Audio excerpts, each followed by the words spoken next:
Independent grind, powered by Tech Nine. This is the OmenXIII interview. You can find his music on SoundCloud, OmenXIII, Roman numerals. His Twitter is the exact same. He's got a project called Grim, produced by PURPDOGG, coming out tomorrow, along with some music videos and whatnot, so be sure to check him out. All right, so what type of music do you get your influence from then? The music that I make right now, I definitely got the influence probably from such all Waterboys more than anybody. But I've been into music for a long time. I've been playing guitar since I was 10. So I have a lot of bands and stuff that I really fuck with, like more deathcore shit like Chelsea Grin and Suicide Silence. Suicide Silence went to my fucking high school before I did. That's dope. Did you, so you listened to like bands and stuff growing up, or was it just a mixture of everything?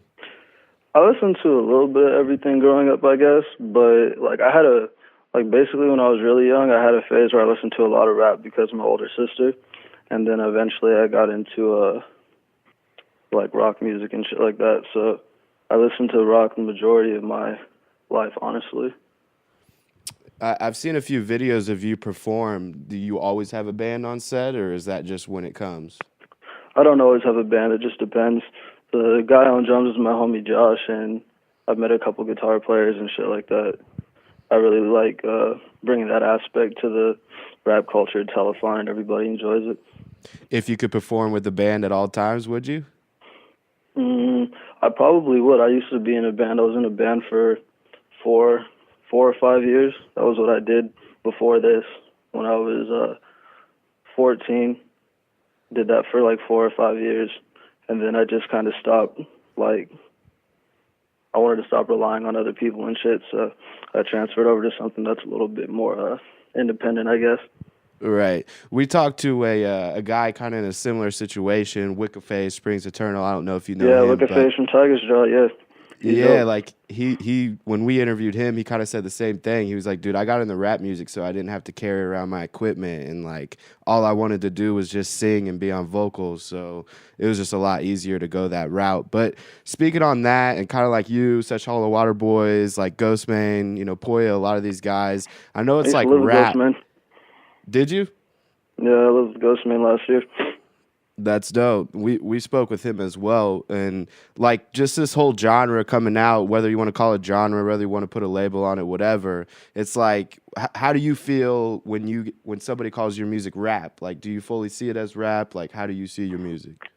I definitely don't fully see it as rap, but that's probably mostly because when I think of rap, like especially the word rap, when I think of that, I think of like fucking, I don't know, just older shit like fucking your typical mainstream rappers and shit like that. Even underground shit, fucking Immortal Technique, which really isn't underground anymore, but fucking right. Eminem, Tech Nine, fucking Lil Wayne, Hobson, fucking like all sorts of random bullshit like that.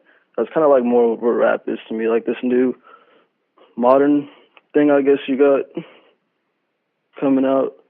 I don't really know exactly what it is. It's just like an off genre. It's just fucking like alternative trap, honestly. I don't really care what people call it though. As long as they like the music or enjoy it, that's all that really matters to me. So I saw you tweet out the other day about Elliot Connor being the man behind the scenes, and kind of like you saying you got your inspiration from Sesh Hollow Waterboys. Their producers are starting to blow up a lot more, especially with the scene that's in. Can you just tell us about your relationship with Sesh and, you working with those producers and so forth? Yeah, I'm not like affiliated with Sesh by any means, but I have a lot of respect for them, obviously. And, I talk to Elliot a lot a lot in my opinion. I talk to him every few months and ask him for advice and shit, and he helps me out. So I really appreciate him because I don't have any management or anything like that. I do everything myself. I print merch myself. I fucking ship it myself. I get my own shows. I fucking drive myself everywhere. And I don't have a job either, so it's like I have to stay on top of my shit. But You know, I didn't start talking to Elliot for a while.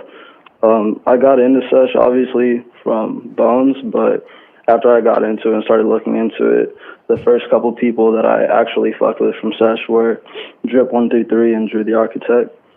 And they were like, they fucked with me when I was really small, like under 100 followers small. Like, it was a long, long time ago.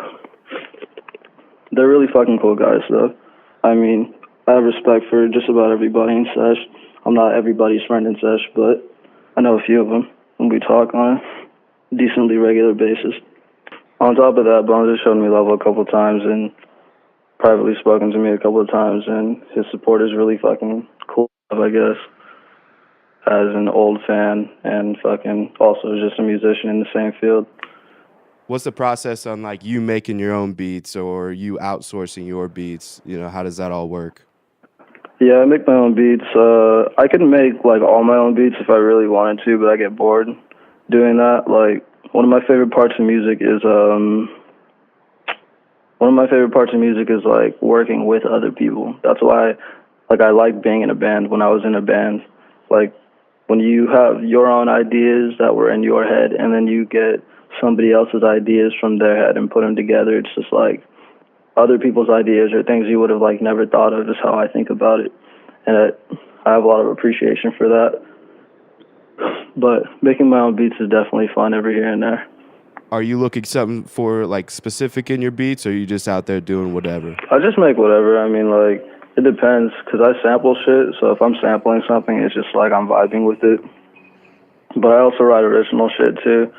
And sometimes I'll go for this, sometimes I'll go for that, sometimes I'll go for softer stuff, more slow stuff. Sometimes I'll try to emulate kind of like my deathcore roots, but into a beat style. That's something I've been really like interested in trying to dive more deeply into, because it's pretty hard to do without it sounding too corny, to be honest with you. But like the song Massacre, for example, it's like that shit came out really good for the type of beat that it was. And shout out to Goliath for hitting me up after that drop. Anything to come out of the relationship with Kill Station, Craig's Inn, Velvet? I don't know. It's not really as tight as people think it is. Like, we don't hate each other or anything, but I don't think we're best friends either. We check in on each other from time to time and shit nowadays. Like, they're kind of off doing their own thing. I'm kind of off doing my own thing. Like, honestly, not very many musicians really hit me up anymore, which is cool. I'm not really tripping. But I met Craig first. No, I met Kill Station first, just via SoundCloud, like late 2015.